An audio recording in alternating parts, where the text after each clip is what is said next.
everyone, this is Megan. Before the show actually gets started, I just wanted to apologize. We had some trouble with our old microphone. There are, in a couple places, some soft kind of thumping sounds, and then in 2 or 3 spots, it completely cut out. So, if it sounds like I am completely cutting Steve off, that's not what's happening. It's just either that we kind of edited that part out or that I'm here recording now to fill in some of those gaps. So thank you so much for listening, and I hope you still enjoy the show. Here we go. Welcome to the Stop Ruining My Childhood podcast. A sometimes nostalgic, sometimes cynical look back at pop culture. Join us as we revisit movies, cartoons, and live-action TV of the 80s and 90s and ask the question, does this hold up, or did I just ruin my childhood? My name is Megan. And I'm Steve. And today we are reviewing Greatest American Hero, which you can find on Tubi, which, to be fair, it has a lot of ads on Tubi. That's the free streaming service. It's also on Amazon Prime if you're a subscriber there. It has ads still, but less. So, Tubi... or not Tubi. No. Either way. We watched it on both, and it did seem to go quicker with a little bit less ads on Amazon Prime. Yeah. So if you're a subscriber to Amazon Prime, I kind of recommend you do that. And if you're not, you can see it free on Tubi. So It's not a big deal either way. So if you haven't been with us before, we have a cycle of what we watch. So we start with a cartoon, then we do a live action TV, and then we do a movie. So we are midway through that cycle. We just watched Transformers. It was our last episode. Yep. Next time we're going to be talking about Flight of the Navigator. And also this month, coming up, we have a Memorial Day bonus episode. And we're going to be watching and talking about the movie Glory from 1989. Yep. So that's to look forward to as well. So before we get into Greatest American Hero, we have, as always, our non-sponsored nostalgic snack review. Yes. And today it is Pixy Stix. Because the Greatest American Hero flies, and so do pixies. So will you if you have enough Pixy Stix, Yes, which are just straight sugar. Almost exactly straight sugar. So our pack here, Steve, we've got blue, orange, purple, and red. What color is your... I will try poison? Orange. All right, I'm going to take a blue. So while Steve's eating, I'm going to tell you, as he said, it's almost entirely sugar. Pixy Stix is a sweet and sour colored powdered candy. And as today, it is packaged in a wrapper that kind of resembles a drinking straw. These were started by this man, Menlo Smith, in Utah. He came up with Fruzola, which was a powdered drink in 1936. And he meant it to be like a sour competitor for Kool-Aid. Okay. So he was like, Kool-Aid's too sweet. What if we do a sour version of it? And he moved his family from Utah to St. Louis, Missouri. And then this concept for powdered candy really came in 1942. So about 6 years later, they essentially saw that kids were not making the drink. They were just straight up eating the sugar. Basically, they were eating the powdered fruit mix like a candy. Which makes sense to me because Kool-Aid, if you remember the original form of Kool-Aid, you had to add sugar to it. You did, yes. So this, I'm assuming you didn't, and that's why kids were just kind of straight up eating it. So they kind of said, let's take it back and reformulate it a tiny bit and then sell it as a candy instead of a drink. So you can't make this into a drink. Well, I mean, maybe you could try. I don't think it would taste that great. But yeah, they modified the formula and they branded it first as Lick-O-Made in the 1940s, which later became Fun Dip. Oh, that's true. In the 1970s. So Fun Dip we're going to have in a couple weeks, which is, I guess, basically the same as what we're eating now. But it has 3 compartments and a little stick. You lick the stick and you dip it into the Fun Dip. Here you just have to pour it in your mouth. Yeah. So, or snort it, which we've talked about before with Smarties. We're not going to get into that again.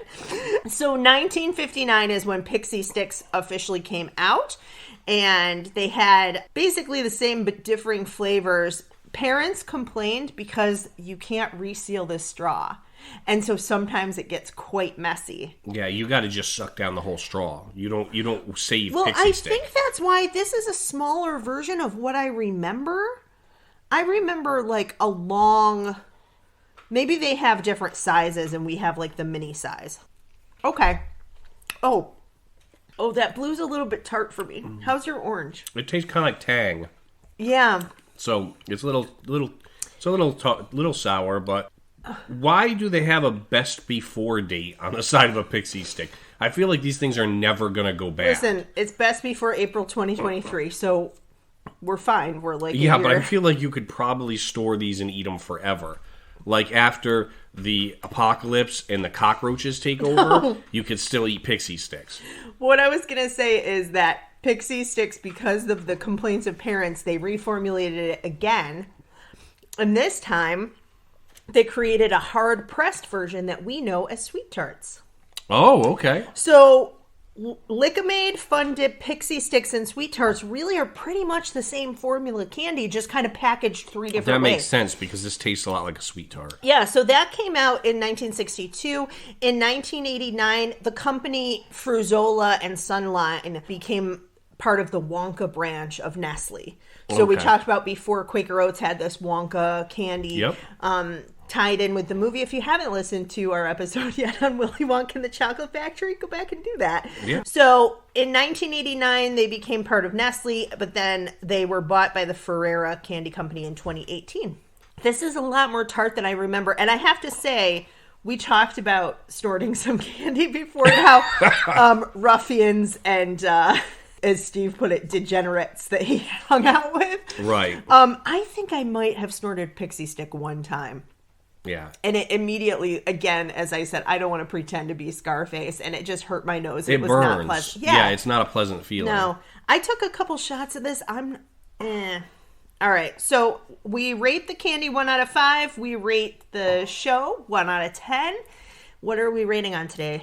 Capes? Capes, yes. We'll rate out of capes. All right. I'm not a huge fan of tart candies necessarily, so I'm probably gonna go with, what did I rate Smarties? A 2? Yeah. I'm probably gonna give this a 2 as well. I liked Smarties. They have a little bit more sweetness. I don't know why. I did not care for this. And I feel like it's not as sweet as I remember. It could be because I picked the blue raspberry. I'm wondering if I had the cherry, if I would like it more. Possibly, yeah.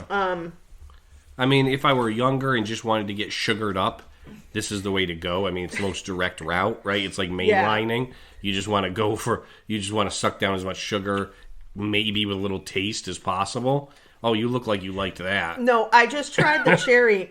It's way too tart for me. Yeah, it's just too sour. I think I'm going to go with a 2 as well.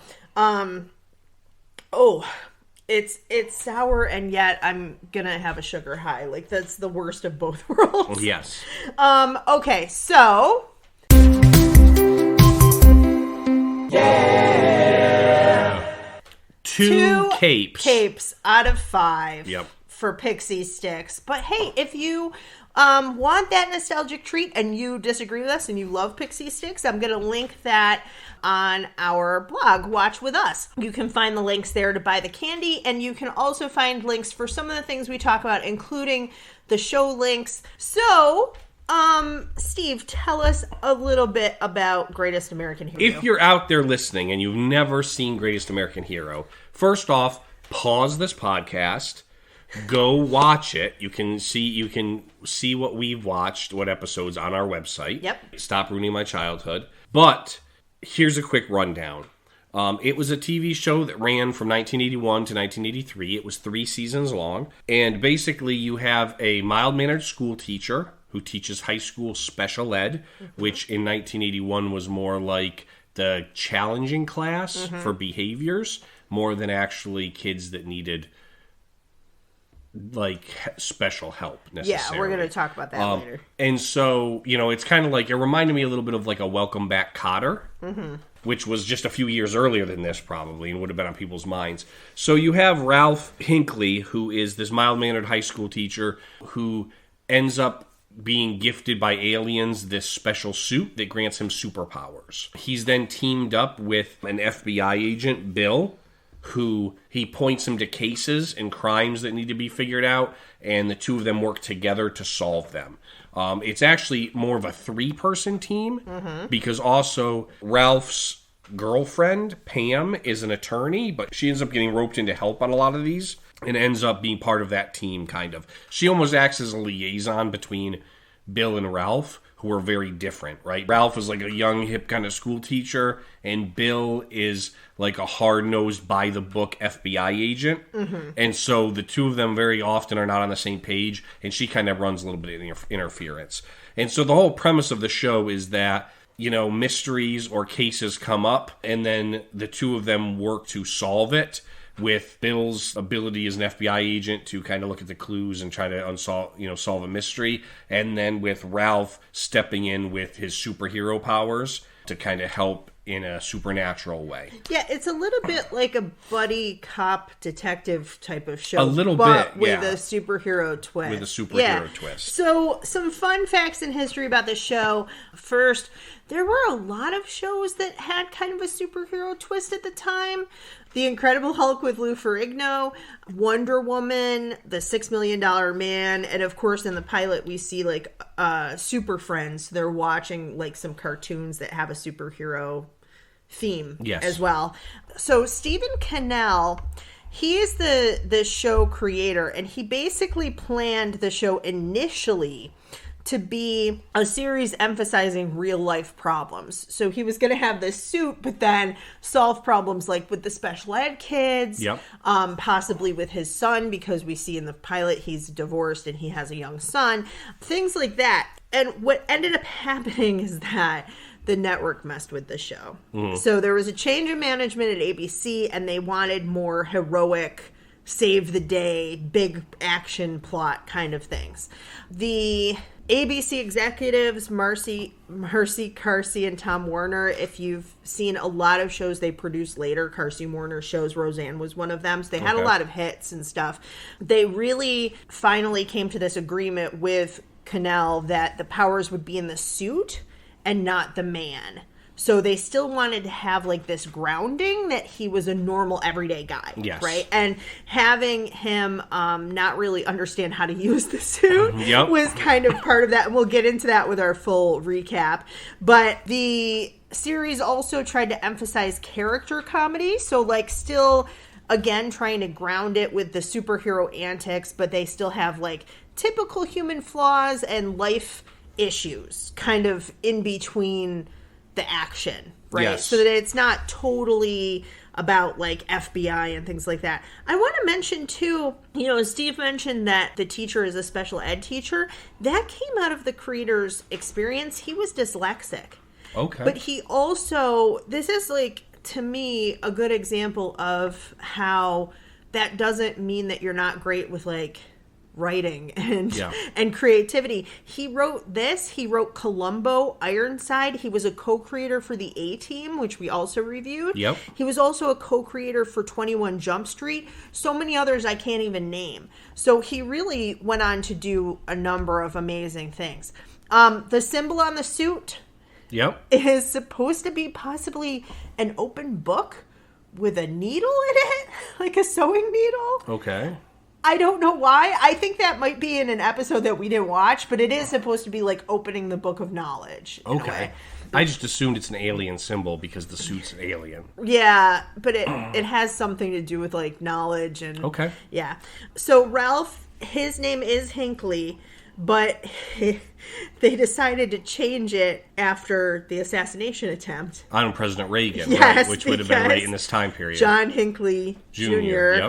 Attempted to assassinate the president, and then they were like, we can't have a hero with the same last name. Yes. So for a while it was changed to Hanley, and then they were like, nobody's going to know or care, so they changed it back. Yes. We have in the pilot Superman, Wonder Woman, Aquaman, like little like glimpses of these. Mm-hmm. So Warner Brothers, the owners of DC Comics, were not happy about this show, and they saw it as an infringement on the Superman character. Yeah. So they took ABC to court, but I don't know. I think they kind of settled outside of court, but it seems like the series has more of an inspiration from the Green Lantern, because that's a basic concept, as an ordinary human being given like a powerful technology. Yep, the Green Lantern's given a power ring from aliens. Yep. From aliens, yeah. So it's kind of interesting that they didn't, like, sue them on that for the Right. premise of that. So the theme song, believe it or not, reached number 2 on the pop charts. I believe it, yeah. It's such a catchy tune. We're going to talk about that in our memory section as well. And then we have the cast. So William Catt, he is Ralph Hinckley. Yep. Hanley Hinckley. Yep. He became first known for playing Tommy Ross in Carrie. He's the boy who takes her to prom. Yep. And his hair, if I remember, is much bigger in that even than it is in this, in the 70s. Yeah. Then, after the success of the show, he released a soft rock album called Secret Smiles. Oh, well, there we go. Under the name Billy Catt. But everyone, go to your iTunes and check out Billy Catt's Secret Smiles. Listen, if I can find a song, I'll link the YouTube video of it in our blog because I think that's brilliant. But he's the son of TV legend Barbara Hale, which you probably don't know, but my mom would. She played Della on Perry Mason. Yeah, she played Della Street on Perry Mason. Yes, and she also played his mom on this show. She plays Ralph's mother in a couple of episodes. And then later, between 1985 and 1988, they brought Perry Mason back, and they did a number of, like, made-for-TV movies with Perry Mason. And Billy, came back, and then he played Della's son. And he was in all those movies with them, and kind of like a sidekick. Yeah, Billy was in there was 9 Perry Mason movies made in, like, a 3-year, like, small window, right? Yeah. And, he played Paul Drake Jr., who was her son, but also his dad was Paul Drake, who was like an investigator that worked with Perry Mason. Yes, I didn't know. So I did not realize that Della Street and Paul Drake had him as a son. Ooh la la. Yes. She was always doing flirting with Perry, so I'm surprised. Billy Catt is actually a legacy person because his dad, Bill Williams, was also an actor.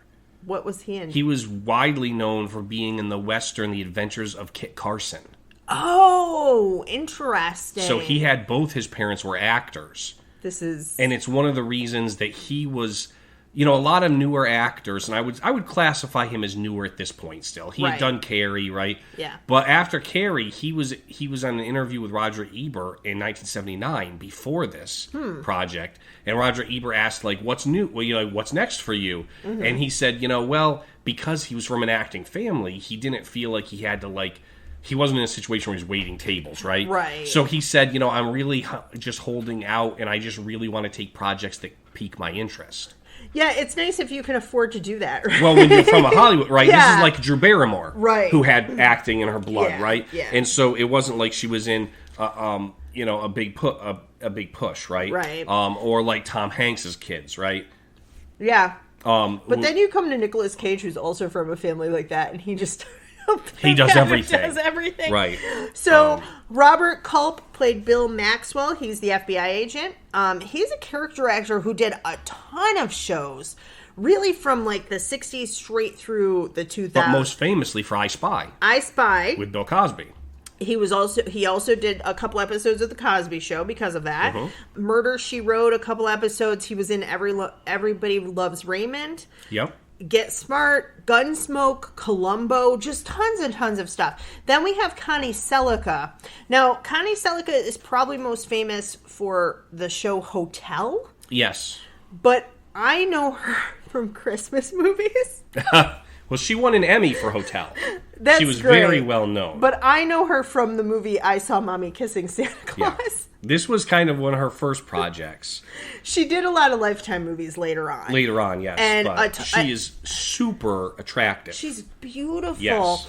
And she was married to the guy who played Buck Rogers, Gil Gerard. Oh, okay. And then later, now she's married to John Tesh, who's from Entertainment Tonight, and also still making music. Yeah. John Tesh. But a big point of this is that Connie Selica, Billy Catt, and Robert Culp are really a powerhouse acting team. Yeah, they really are. And the thing about this, I'm gonna get really, save it for your review. No, because this is not part of this. Okay, sorry, go ahead. This is not part of an episode, right? Yeah. But in looking at this, I don't want to anger people by all means, but Billy Catt first auditioned for Star Wars as Luke Skywalker. And Billy Cat actually was a very, very, very close runner-up. They were looking at him seriously over Mark Hamill. Now I want to just put this out there. I love Star Wars. I'm a huge Star Wars fan. I like Mark Hamill. I like him as Joker. I like, the voice of Joker in Batman the Animated Series. Yeah. A lot of his later stuff he's done. He's still doing a lot of things. And I like Mark Hamill. But I'm going to say, I think Billy Cat's a better actor. And I think he might have done a better Luke Skywalker. I can definitely see him for it. A lot of other times we talk about, like when we talked about Splash, John Travolta was up for the role of Alan instead of Tom Hanks. And I'd be like, no. No. But here, I could see it. I wonder, it likely came down to a chemistry thing. Yeah. They probably put the three of them together, and it was just maybe not working in terms of chemistry. It may have had the fact that, I know in the original Chemistry, you had Harrison Ford, who was still young at the time too, but was more of a older brother mentor person in that field. And Mark Hamill comes off as very young in the first New Hope, right? Billy Cat, I think Billy Cat would have seemed more of a peer. Yeah, and Harrison Ford.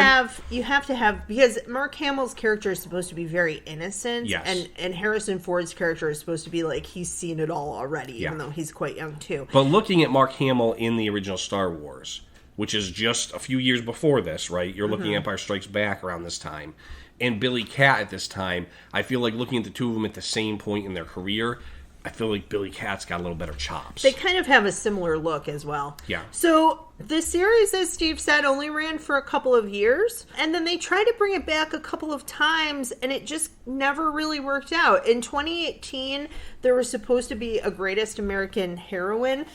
It was still called Greatest American Hero, but it was to star a female in the role. And George Wendt was attached to it. Okay. And it seems like they made a pilot, and it just didn't get picked up. They just never ran with it. And we'll talk about, whether that was a good thing or a bad thing. NBC actually sponsored it, which was different because ABC was the original Greatest American Hero. Yeah. NBC picked up Greatest American Heroine, did the pilot, it never went to air. But when Greatest American Hero went to syndication, they added Greatest American Heroine as the very last episode in the syndication package. Oh, interesting. And put it in. Yeah, that's kind of cool. Apparently the plot of it is it's much later, and Ralph has become, his secret identity got out. So he's like a celebrity. Everyone knows he's the hero. Okay. And the aliens come back and they don't like that. Oh. So they make him give the suit to someone else so that people don't know who the person is. See, I like that premise. It's like kind of a reboot. And he introduces Holly, who's a young girl, to be the next. And apparently it was, when you see it come up, it has the traditional Greatest American Hero intro, but with a nighttime LA skyline. And then when it says Greatest American Hero, all of a sudden Heroine gets added to the end. Oh, okay. And it's with a ding, ding, ding as a nod to NBC. Oh, interesting. So that's a little bit of the history of this show. We're going to take a break, and when we come back, we will talk about our memories or lack thereof, and then we'll get into our full review and recap. This podcast is supported by its creators and listeners like you. Help keep our show ad-free by visiting our website, stopruiningmychildhood.com. There you can find links to our social media. And this very podcast you're currently listening to. Both Megan and I are authors, and you can find links to our books on our About page. And on our Watch With Us page, you can find videos and links for all the shows and movies we discuss on the podcast. And more importantly, links to buy the nostalgic snacks we review as well. We also post bonus content about once a month. So like, subscribe, and follow. For a small independent podcast like ours, it really does make a difference. Thanks. And now, back to the show. All right, everybody, welcome back. My name is Megan. And I'm Steve. Just in case you forgot. Or didn't listen to the commercial where we also say our names. Yes. Steve, tell us about some of your memories of this show. All right, so I would have been very young when this show came out. Like 4 to 6. But I remember it being on the air. And so I remember watching it. again, being that young, I remember the superhero parts. I remember the costume, which obviously is bright red and sticks out. I remember him flying crazily and things of that nature. But I will say, I don't remember much else. I don't remember the plot. I just remember the believe it or not. I remember the song and and it being a superhero show and the concept. Interestingly enough, as I'm looking at it, my memories are like, again, we're adults now, but I'm saying it's interesting that I remember it as being a real superhero show, and it's more of a buddy cop mystery show with a little bit of superhero added in. Yeah. They don't just focus a ton on the superhero part, which I like, but I don't remember that as a kid, obviously. I will say, though, it's interesting because Manimal has a similar setup, but totally different execution. Yeah. But you remembered that show a lot, too. I did remember And Manimal. similarly, they were both kind of like, it's a mystery, almost a detective show. Yes. With the superhero element as like a component of that. So he's almost like a private eye, or an amateur detective, I should say, because he's not a private eye. Really. I don't remember there being a lot of toys and things like that, but it was only 3 seasons, and again, I was really young. I do remember that there was occasionally Greatest American Hero lunchbox, right? There was some merchandise with it, but I don't remember it being so pervasive as like Transformers, G.I. Joe, things like that. Do you happen to know how many episodes they had? I do, yeah. Season 1 had 9 episodes. It ran from March to May. Season 2 had 22 episodes. It was a full season. Okay. So it ran from November to April. And then Season 3 had 14 episodes. It ran from October to February. Right. So that basically means that it started as a mid-season replacement show. What that means is that when another show gets canceled, they have these backup shows where they haven't ordered a full season. They've ordered like half or a third. Yes. So it probably was replacing something that got canceled. Then it had a full season. And then my guess is Season 3, they kind of canceled it early. Well, I mean, if they had it go till either February. that or I don't recall what was going on at the time. I'm wondering if there was writer issues. Yeah, we talked about that with Little House, that one or two of the seasons there were writer strikes. So and we've seen that with other shows too, where it was a lot shorter seasons because of writers. So really not enough episodes to put it in regular syndication, which is probably why I don't remember 45 episodes altogether. Right. 46 with The Greatest American Heroine. Yeah, this is something that would have been picked up, like, by TV Land, but not in syndication in the way that, like, when things have more than 100 episodes, they'll show reruns. Like, we're going to do Fantasy Island in a couple weeks. With something like Fantasy Island, I remember it was in the 80s, but when I was very young, but it was on syndication because you remember it all the time. There were so many seasons, so I would watch the reruns. This I never saw. My only memory of this show is that in Seinfeld, and I looked it up to find out the episode. So it's season 8, episode 15. It's called The Susie. George do you remember when people would have, when they first got answering machines, and they would have like cutesy messages? Yes.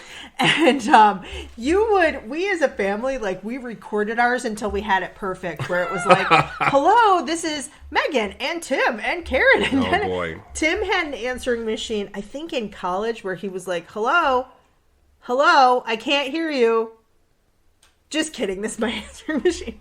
So George has an answering machine message where he sings to the tune of The Greatest American Hero. Okay. So it's like, believe it or not, George isn't at home. But he's sitting right next to the answering machine. Right. He's screening his calls. So it has to go through this whole song. And then people start getting annoyed because they have to listen to this whole song and they know he's home.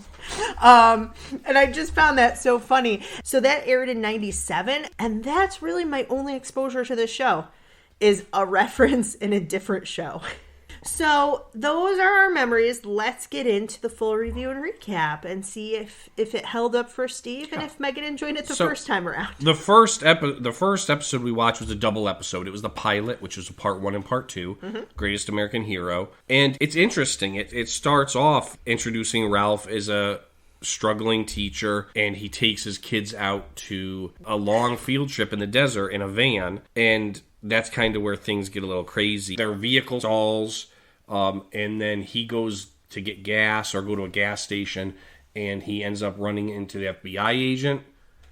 which is we know is Bill. Well, the FBI agent almost runs into him, yes. Because he's driving. Because his car's going nuts too. Right. Which we figure out is because of the aliens.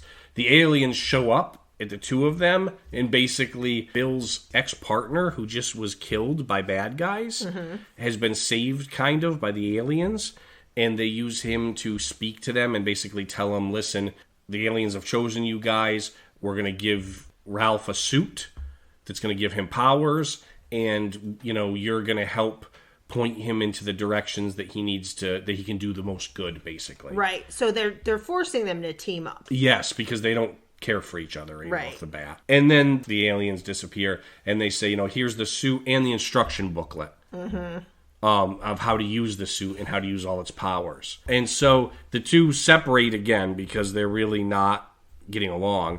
And Ralph takes the case with the suit in it, and he looks at the instruction booklet, and he goes to put it back, and he doesn't put it back all the way, and as he walks away, you see the instruction booklet drop out, and he loses it before he even ever puts the suit on. So then he basically goes back home, and we find out more about his home life, that he's getting a divorce, that he's got a lawyer, his ex is a model, and she's trying to get custody of his young son, and all of that kind of thing.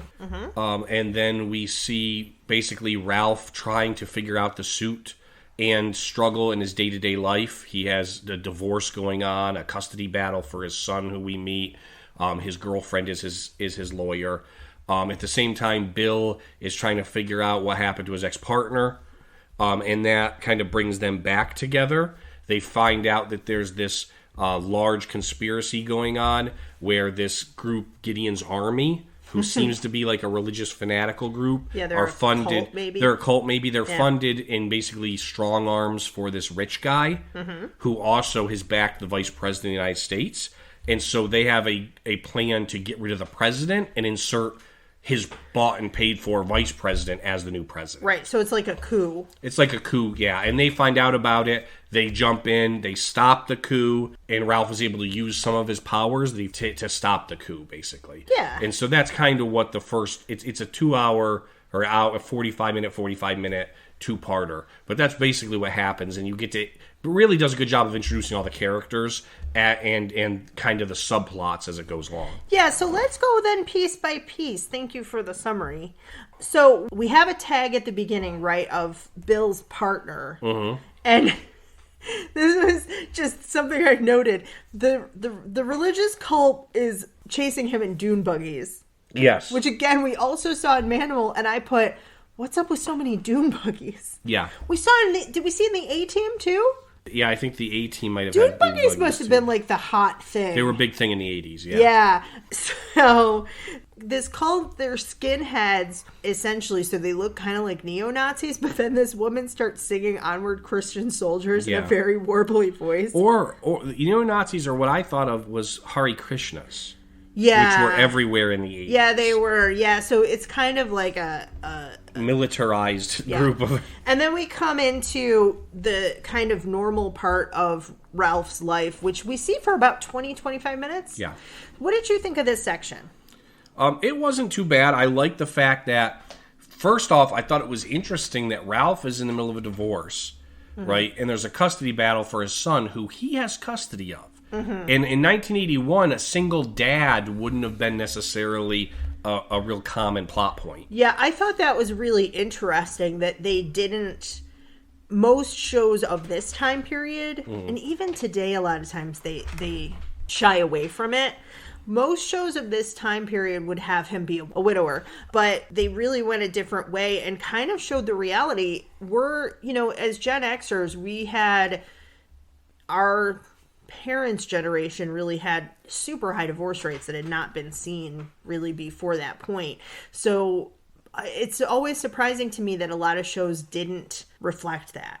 Yeah. So this does. The other thing is, Steve turned to me and said, "Oh, he looks like Dennis." So yeah. Ralph has kind of like a strawberry blonde, very curly afro, which my dad did have. Yeah. My father, Dennis, did have. And my dad also taught special ed. Yeah.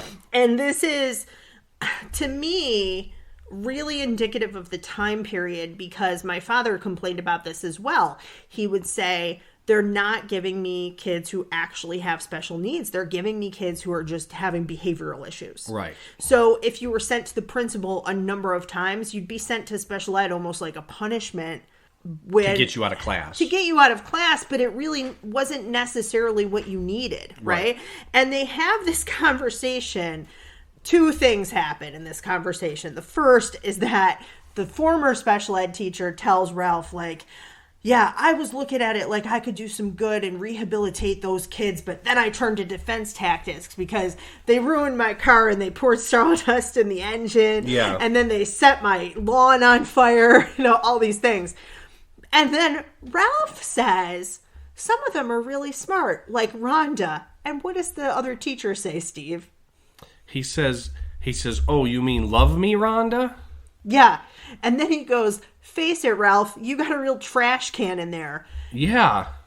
And it's not clear whether he's referring to the class as a whole or just Rhonda.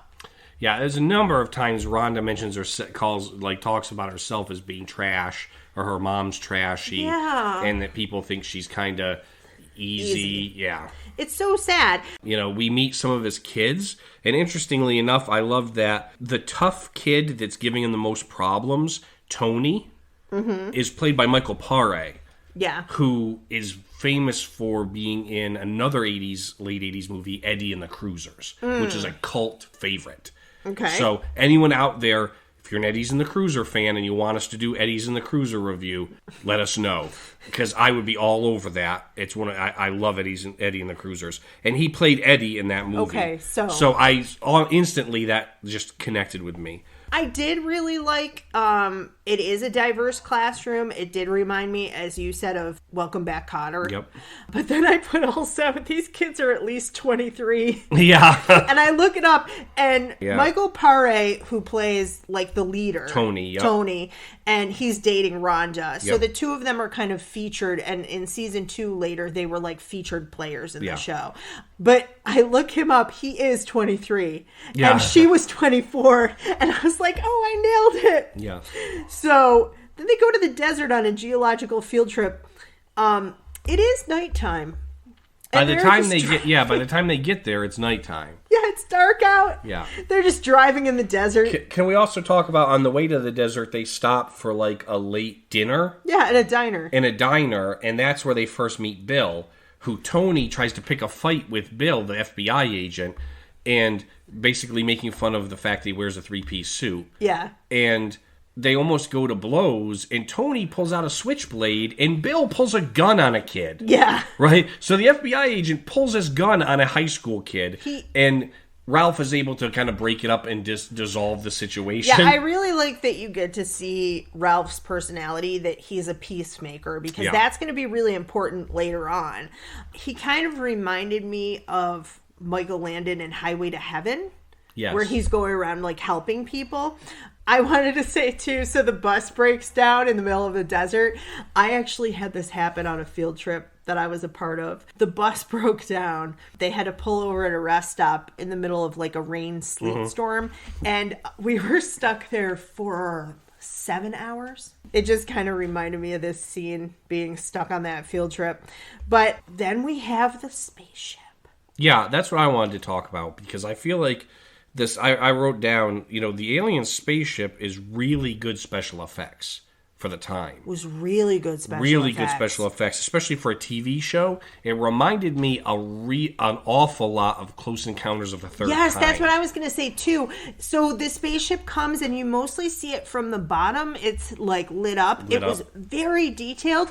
You could have that special effect in any show today. You could have it. You could have it in a show today easily. My guess is that they did it with models, and it looks to me like maybe they filmed the two guys on a green screen and shot it day for night, which is where they change it later to make it look like night. It was just really, really well done. I also, old tech alert, I like the aliens communicate through the radio. Yes. And they slide the radio dial back and forth to pick up different words. Yeah, to make sentences. And I was like, first of all, I haven't listened to a car radio in probably 10 years, but that old-fashioned type with the AM and FM and all of that. I also really liked the choice of having the dead partner. Yeah, to connect it to Bill and to connect it. Yeah, because also it's the partner instead of the aliens. So we don't know what the aliens look like. And I think that was also a budgetary choice. That's my guess, because I don't know if we see the aliens later. Well, it does add mystery, too. It adds a lot of mystery, but then you don't have, like, bad makeup, which would have dated it. So I love that he drops the instruction manual. He's carrying the suit, and the kids he thinks are messing around with the car, but they're trying to fix it. And Tony says, like, we've all been taking shop classes for years. Like, yeah, this we know is what's going on. what we're actually good at. In the meantime, Rhonda hits on him. Yeah, Rhonda hits on him, and she pulls him to the back of the van and basically was like, how do you feel about me? You know, I'm not easy like people think I am, but she's touching his chest and being very flirtatious. Very flirtatious. Yeah. And this is not that kind of a show. This is not Pretty Little Liars, okay? Or like, I don't know, Beverly Hills 90210 or Dawson's Creek. Right. That's the one where they have the relationship. We're not going to have this happen. He's also, again, it shows a lot of his character because she's clearly of age, but she is his student. I mean, she's 24 in real life, but she is his student, and he's also, but he doesn't laugh at her. Right. He's very respectful, and he's like, Rhonda, I don't feel that way about you. I'm just your teacher. Yeah. And I think it's also very telling, and he says this to Tony later, she thinks that way about me because I'm the only person who's kind to her. Right. I'm the only person who does give her respect. So she kind of misunderstands that respect a little bit. Yeah. And then we have the bit with the custody hearing. It was interesting. You know, I like we get the fact that he misses the custody hearing. He tries to get there, and then this whole section actually was interesting because it's the custody hearing / him learning his suit powers. Yeah. And so I like the fact that about the whole show is that it's not like most superhero shows where he gets powers and then he's just like this dominating hero, right? He's he makes so many mistakes. He doesn't know how to fly, and even when he starts to, he hits a building, right? He doesn't know what any of his powers are because he lost the instruction manual, and so they're coming at him at different times. It's really, I mean, a lot of it was done, I think, for a comedy effect, but at the same time, it kind of humanizes him more as a hero. Yeah, and also that we don't get an info dump about his life. No. Like, we have him teaching first, and then we see a little bit of his home life. We don't know fully the story until, like, the next day. And then she says, like, hey, don't forget, it's the custody hearing, you know, and all of that kind of thing. So he goes through the first 10 or 15 minutes. He goes through the whole field trip, gets the suit and everything before he comes home, and then you find that he has a son. Yeah. You don't really know that until he No, gets home. it's kind of an interesting reveal. There's a couple things when he's learning the first time he puts on the suit very reluctantly because, as we find out later, it looks like Long John's. I liked that, too. In most superhero, shows, the superhero outfits do look like pajamas, right? Yeah. They look ridiculous, but people are like, oh, look at that superhero. He puts it on, he's like, this looks ridiculous, right? Which is how most people would respond. So realistic. But also, I don't think that most younger people know what Long Johns are. I know a lot of people who have never heard that term before. Today. Yeah, today. Yes. So it's a joke that wouldn't maybe land today. But so if you don't know, Long Johns are also known as long underwear. Yeah. And they're essentially pajamas that you would wear under your clothes in the wintertime to keep you warmer. So they were often red or pink, and they looked like footy pajamas. Yeah. And sometimes they didn't have feet, but they'd go... It's like a bodysuit. Yeah, it's a bodysuit, and that's what it looks like. It's like a big onesie for adults. And it's great that not only does he have the reaction, this is ridiculous, but then when he's found on the street and he crashes in the building, they bring him to get a mental health check. Yes. Because you've got this guy running around in a suit on the street. And also, this little kid, he was changing into this in the men's room. Well, the dad of this kid... They go into the men's room, and the dad assumes that he's walking around in his underwear, basically, right? So he pulls the kid out, and he's going to go call the police. The kid knows, because the kid knows superheroes. Right. So the kid kind of knows what's going on, and he's like, you don't know how to do that suit right. You have to take 3 steps To and then fly. hold your arms Yes. out to fly. So he takes the kid's advice and then immediately crashes into a building. Yes. Which is hilarious, because I really expected once he figured it, he jumps 2 or 3 or 4 times. Once he figured it out that he'd fly really well. No. Yeah. This is not Harry Potter where we hop on a broom and we're perfect. No, we're not perfect right off the bat. Oh my gosh, I love it. So then we come to the piece where he's left the mental institution. He's with Pam, who right now is his lawyer, but they admit that they have feelings for each other, right? Yes. Yep. And we get some of the other powers that he can kind of see portals almost. Yeah, I've got the powers we see in this first pilot is he can fly. Mm-hmm. He's super strong. He has these visions that he can see something going on. And it's not like X-ray vision where he sees through a wall. He can see things going on across town he sees that are it- connected to somehow. Yeah, he sees it on a wall, but it's more like, and sometimes in a mirror. It's more like a vision of something going on right now. Right. Yeah. That he has to go help. So Yeah. I thought that was kind of cool. He's bulletproof. Mm-hmm. And also he has some kind of super hearing where a number of times he hears conversations that are way out of his earshot. Later, there's a mention to invisibility. Yes. We didn't see that in either of the episodes we watched, but in one of the season 2 intros, there's a little flash of it. Okay. They save Bill because Bill's been kidnapped by bad guys. Yeah. And he sees the vision of Bill, and so he goes and crashes through the wall and saves Bill. Right. But once he gets Bill in the car, Bill looks at Pam and he's like, who are you? Ralph goes, she's my lawyer. And Bill, being a very old-fashioned traditionalist, goes, you're too pretty to be a lawyer. Yeah. And she's like, what? And he's like, oh, you're one of those feminists. Yeah, well, I also have that... One of those feminists, who has a job. I have that Bill talks like he's a 60s gumshoe. Yeah, he does. At one point he says, and I'm quoting, we're going to jam a crooked stick in this hornet's nest and hear them sing. Which I don't know what that means. He also says... He mixes metaphors. He also says, we're running it past the scanner trying to find a little radioactivity. Yeah. Which I think what he's meaning is we're trying to figure this out. Yeah. But I mean, really crazy sayings. He's also obsessed with commies. So right, which in is, the 81 would be a big thing. This is during the Cold War. Yeah. And there is some kind of indication that although this seems to be a religious cult, that they're trying to do this coup because the vice president might be more favorable to Russia as well. Well, or and at least also, Bill thinks that might yeah. be the case. And also they're funded by that rich guy who basically he's backing this army group and Yes. he's backing the vice president. So he really wants power. Yeah. After they get Bill, this was another highlight for me. He picks up the car to show Pam that he's got superpowers. Yes. He just lifts up her car and then she faints. Yeah. I just thought it's one of those classic, like, 1980s cross-eyed faints. Yes. So then we finally kind of find out, it's very slowly, we find out how all these things are interconnected. Yes. That this is a cult. They have the vice president in their pocket. It's kind of being supported by this wealthy individual, all of that. And they call the president, and then the president comes by helicopter. To pick up the vice president. So then we have this super strength where Ralph throws off the guards, and then he grabs some lights, I guess, so the helicopter can see him better.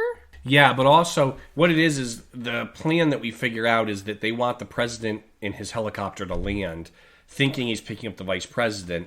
They're going to take him captive, fly the helicopter with him in it out over the ocean and crash it so that people say, oh, the president died, and then the VP becomes president. Right, but why does he pick up the lights? He picks up the lights because they're the landing pad lights. So not only does it make him more visible, but the helicopter can't see well to land. Right. And then he basically scares the helicopter off so that they can't get the president. Yeah, he flies up and he goes, "Get out of here, idiot!" Yeah, as he's flying around the helicopter. And the guy's like, "What? What is going on?" And he goes, "Idiots, get out of here! Dummies."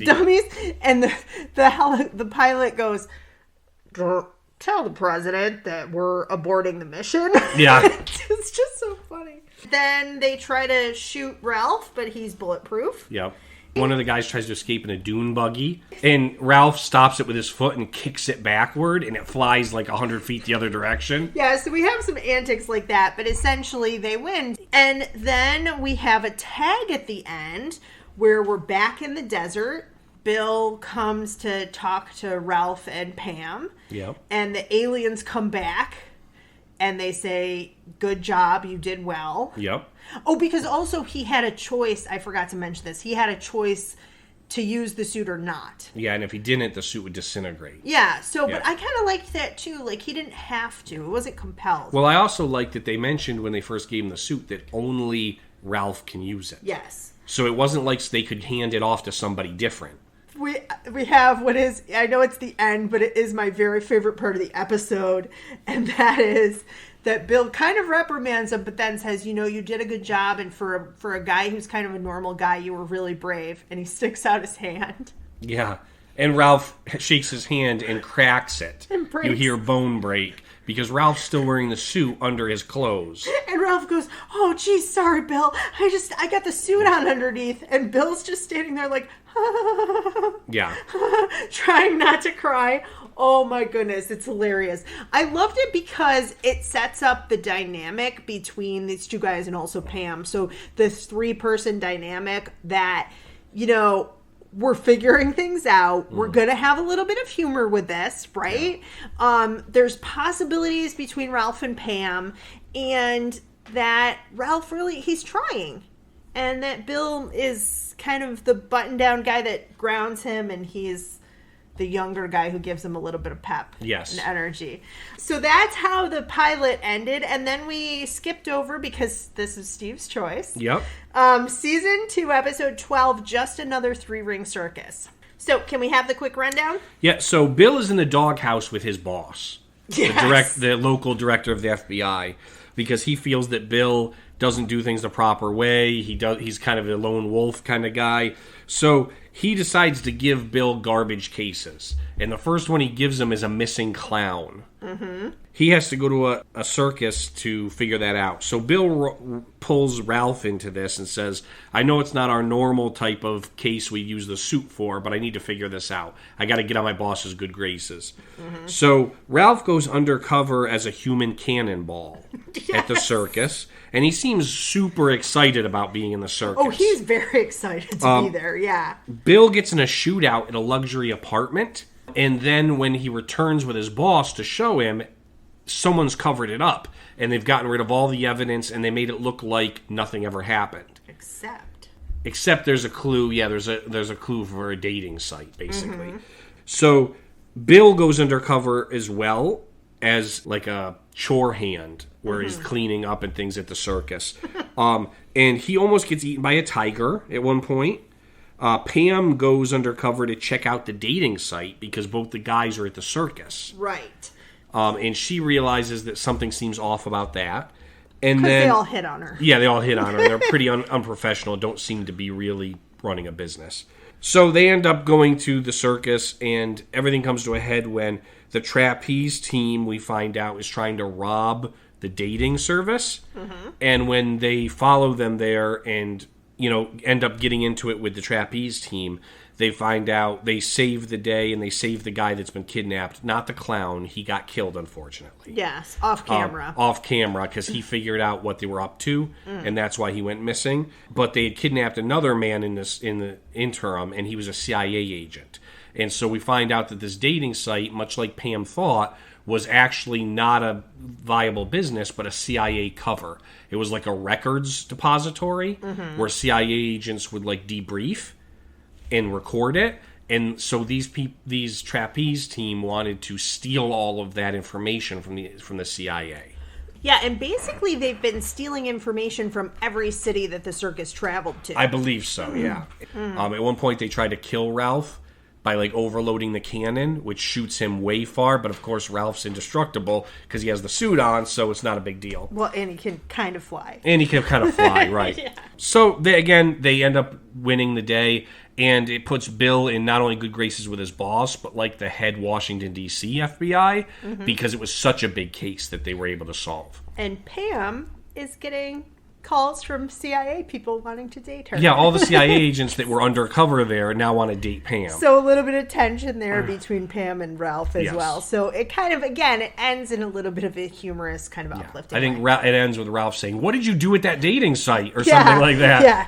So let's go piece by piece. You know, one of the things that we noticed is that in the description, Yuri is described very specifically as a Polish clown. Yes. And at first we were kind of like, why? Why does that matter? Why does that matter? It's an international circus, but why does it matter where Right. it's from? Well, what you find out is basically, you know, it's actually important because Poland was part of the Eastern Bloc. Eastern Bloc, and essentially that means that they were part of the Soviet Union until 1989. Right. So they're still part of it at this point, and it's not clear if the rest of the trapeze artists are Polish or Russian, but they're working for the USSR. Right, there's a connection there, and because he was connected to that group and probably spoke the language, he was able to figure out what they were up to. Yes, exactly. So he figured out that they were Russian spies. And they killed him And for they it. killed him for it. I thought that what I looked up, if you've never been on tvtropes.org, I love TV tropes. I love reading about TV tropes, and I can go down a rabbit hole on that website.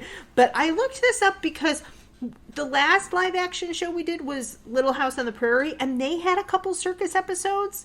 And I seem to remember like a number of shows in the 70s, 80s, maybe even into the 90s had circus themed episodes.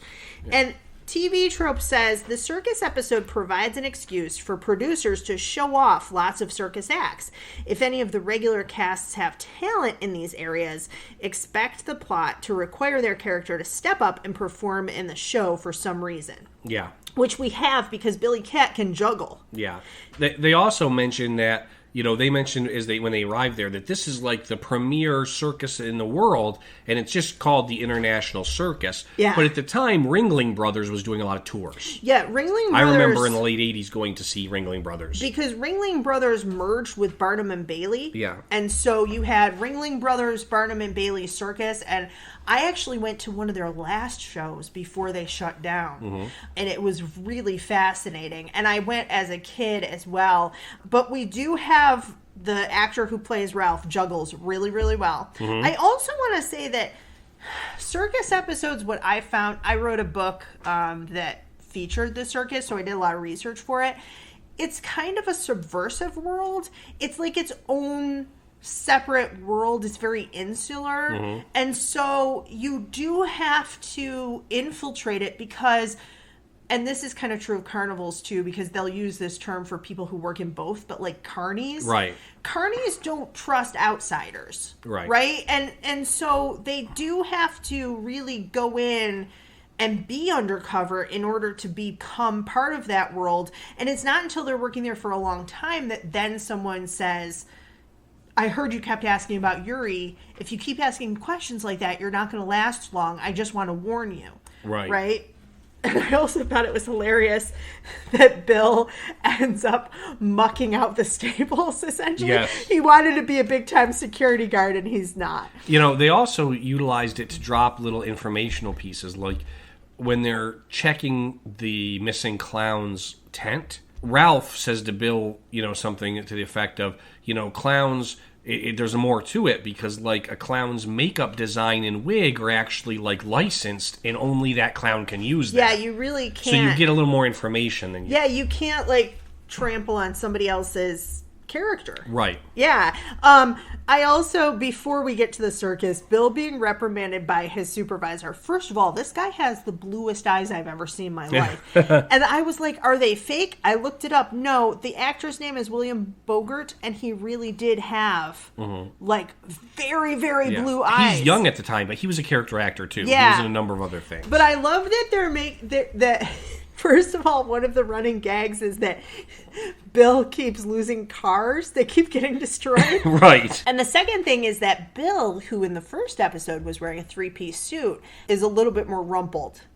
And the director says to him, all these young recruits coming in, they're trying to be like you. They're trying to be cool and casual and all that, which he's still wearing a suit and tie. Yeah. But it seems like Ralph has rubbed off on him a little bit. Right. That Ralph might be trying to be a little more professional, and that Bill is like a little bit, for an FBI agent, he's a little bit more casual. Well, also, Bill is projecting this like hotshot lone wolf aura because he's solving all these big cases, and no one knows he's partnered with Ralph. Yeah. Because Ralph, being a superhero, has to fly off before the cops get there. So people are like, you're a lone wolf. Well, he's really not. He's actually part of a 3-person team. Right. They also have, when Bill goes to Ralph and Pam to tell them, here's the assignment, here's what we're doing, they have this great parallel conversation where Bill's like, and this guy in the FBI, he's on my butt, and now he's giving me this horrible car, and Bill and Ralph is complaining about his kids' test scores. Yeah, and he's like, and the Ohio test, they don't even care about it. It's like, what do I have to do to care? And they're just, which I find this hilarious because I have seen this happen in real life. Like, they're not listening They're to venting to each all. other, but not listening to what the other person's saying. And it shows their friendship just in this really cute way. And then we get to the actual, lots of circus jokes and puns, which I liked. And then we get to the actual circus. Now, these trapeze artists are kind of dressing up like ninjas, and they're going in on hang gliders to infiltrate places. Rappelling down the side of buildings. Yeah, because they're circus performers, and they're like very lithe and limber and all of that. Then one of them at the circus lets the tiger out to try to attack Bill. Yep. And one of Ralph's powers seems to be that he can calm the tiger down. I don't think that was one of his powers. I think, Just him? He flies in and bends the bars and gets Bill out. But I think it's just kind of Ralph's calming peacemaker personality. Yeah. I was going to mention, most superheroes might fly in and like punch the tiger or wrestle it. And Ralph doesn't do that because he's really not that way. Yeah. Right? He just kind of settles and calms the tiger down and then goes out and bends the bars back himself. Yeah. Then we have Pam at the dating service. So we cut away from the circus action for a bit to follow Pam. What do you think about the dating service? Just how it's structured. Talk about how it's structured. Well, I mean, it's interesting because when I'm first watching it, I'm going, this is really shoddy. Think about it. It's actually the perfect cover for a CIA debriefing because you have the video equipment. Yeah, I totally forgot about this type of dating service. That you'd watch different videos of people and try to pick which one you liked and then go on dates with them and all of that. But yeah, the Sunday sale at sunset with the matchmaker. Yes. And then when she's on a date with another guy who's a CIA operative Kenny. Kenny's his real name. Chuck's his fake name. Oh, that's right. He says, do you like sailing? Because I have a boat. Apparently all the CIA have boats, or what I'm assuming is that one boat they share. That's what my thought was, too. I wrote in my notes, is it just one boat? or are they all really wealthy? But, of course, this is probably, I mean, we're East Coast people. We're from New York, right? Upstate New York. This is probably an LA thing because I've never gone on a date and been like, you like boats? Like, that's never been a thing I've tried to pull off, but apparently it's a big thing in LA. Remember when we met and I was like, do you like kayaks? You're like, I have a boat. And I'm like, I have a boat. It's a kayak. Yeah. So we don't know yet that Chuck's in the CIA. Okay, he just knows that Pam and Bill are poking around. Pam's eating popcorn, but she's very wary. Chuck pulls out a gun. Pam, in a moment of inspiration, goes, oh, throws her popcorn in his face. And that gives Bill the opportunity to punch his lights out. Yes, and then he handcuffs him and they take his gun. Oh my gosh, I love it so much. It's so cheesy, but I love it so much. It was so great. Then Ralph's cannon is spiked by the Russian spies. Yeah, to fire off at a much higher rate than it would normally. And they show the gauge going up and up, so it kind of builds tension. And this part was my favorite part of this episode, that he's shot out of the cannon, and he goes so high up, he hits a hot air balloon. Yeah, he goes through the roof of the circus tent, almost hits a hot air balloon, and lands in a park like a couple of miles down the road. So, in the meantime, the students that Ralph teaches in the special ed program have come to the circus because they're worried that their teacher has run away to join the circus. And they want to show him that they can do better on the state tests and that they're willing to retake them. So we have that whole kind of subplot to kind of, again, ground Ralph as this normal guy who has a job. And as he's been shot out of this cannon, the kids from the class then are worried about him. They go to Bill and they ask Bill, where is he? Is he okay? Bill's like, he's fine. He landed in some hay. In the meantime, they look over and the elephant has sat on Bill's car. So we have, again, that running gag that Bill always has these cars that break down or that are damaged in some way. And he's, again, kind of going to be in trouble with his boss. But he borrows Tony's car, which is a little bit of a non-standard car, let's just say, for an FBI agent. It's a little bit flashy. And he's able to get Ralph, and they stop the Soviet spies from taking this information from the CIA. So then we pick back up at the end, and all of these guys from the CIA are hitting on Pam and coming to her apartment and trying to get a date with her. And then she and Ralph kind of exchange looks because at this point, I think later they get engaged, but at this point they're kind of flirting. At this point, I think they're together.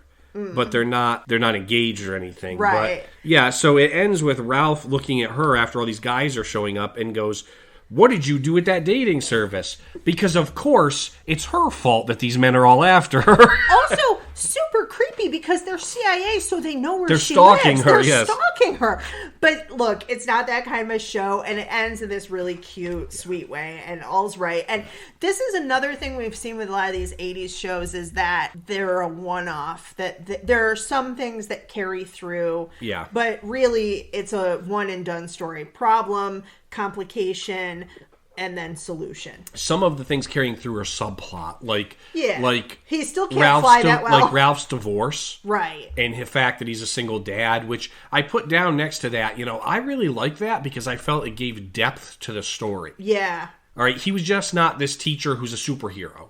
There's a lot of other issues going on in his life that I think makes it a deeper plot or show than others of its type. Yeah, and I put this in my notes too, that I would have watched the original concept for this show, which is just that he's solving those everyday problems in a smaller way. So in that way, it reminded me of a show that we have to watch at some point, Early Edition, where they get the newspaper the day ahead of time and then try to help people by going whatever the top stories were and fixing them.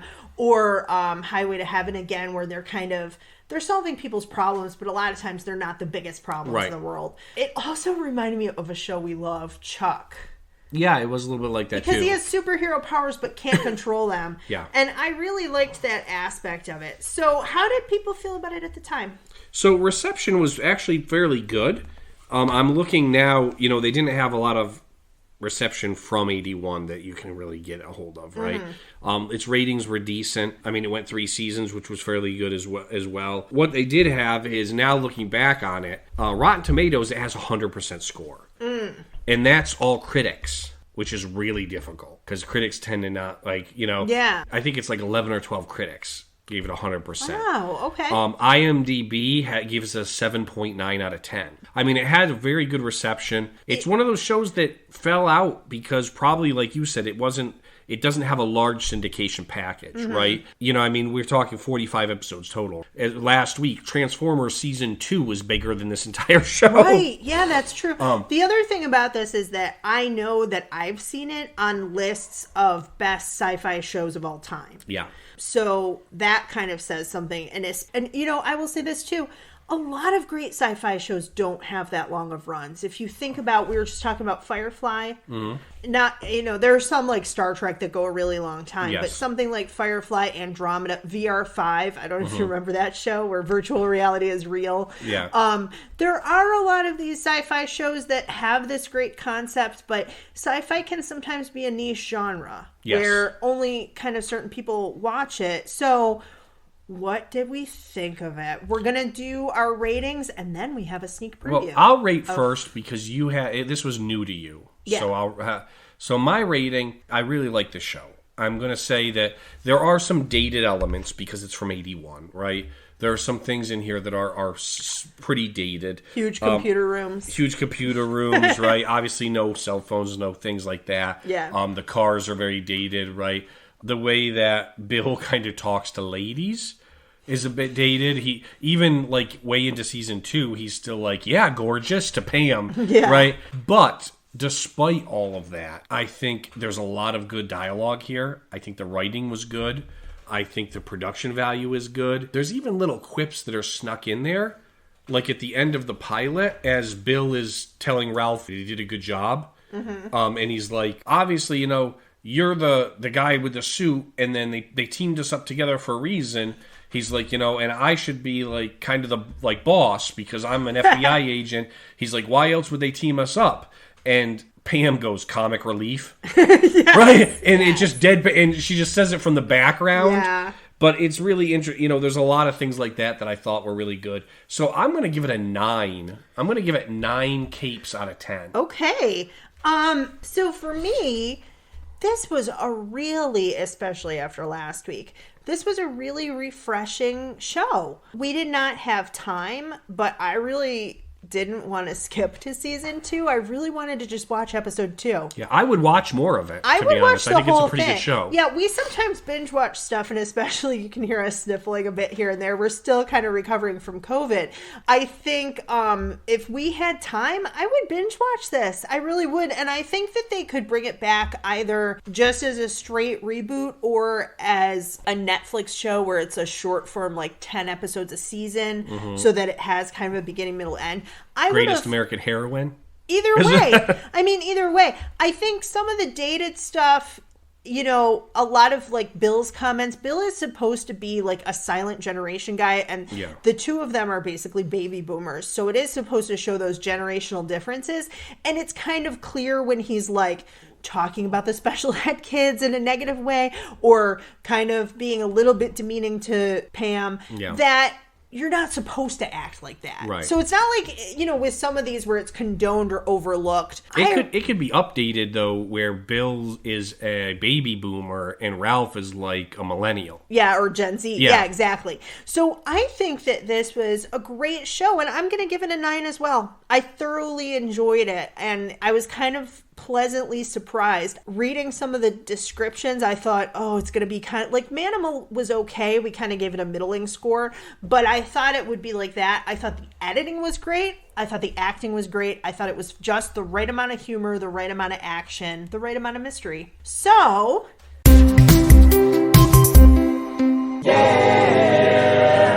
9 capes out of 10. Out of 10. 9 capes out of 10 for the show. And surprisingly, we're opposite on the snack. 2 out of 5. 2 capes out of 5 for the snack. For the Pixy Stix. So Pixy Stix, not so much. But Greatest American Hero, that's a high score. That's probably one of our highest, I think. Yeah, it is. It's up there with like Splash and yeah. And we are on the same page, but sometimes with the higher scores we're not. That's true. I think Splash and Willy Wonka and Who Framed Roger Rabbit were all they were all high this scores. Is the first TV show we've given that high of a score to. I think so. So that's awesome. So our favorite part of the show. The end. What is Steve? No.